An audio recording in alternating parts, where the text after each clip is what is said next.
সেচ পাম্পে গোসল করতে গেছিলাম, সেচ পাম্পে গোসল করলাম, তারপরে সেচ পাম্প বন্ধ করে দিছে। তো এখন আসছি যমুনা স্বচ্ছ জলে গোসল করতে। তো আমার জীবনে 16 আনাই মিছা, আমি সাঁতার জানি না, মাঝখানের দিকে যাচ্ছি না, পাড়েই বসে গোসল করতে। যমুনার জল দেখতে কালো, চান করিতে লাগে ভালো যৌবন। ওরা এনজয় করতেছে, সাঁতার টাতার কাটতেছে, মাঝখান দিকে যাইতেছে, আমি পাড়েই বসে আছি, কারণ সাঁতার জানি না, বেশি দূরে যাব না। সাঁতার জানলে হয়তো বা যাইতাম। তো ঠান্ডা স্বচ্ছ জল পানিতে একটু সাইডে দাঁড়া ডুবাডুবি করি, এনজয় করি। কি অবস্থা কাকা?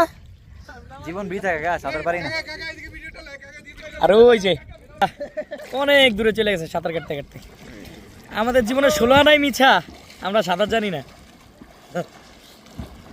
আর বন্ধুরা ডুবাইতেছে দূরে, আমরা পারে বসে ডুবাই, তবে এনজয় হইতেছে, ঠান্ডা স্বচ্ছ পানিতে এনজয় হইতেছে।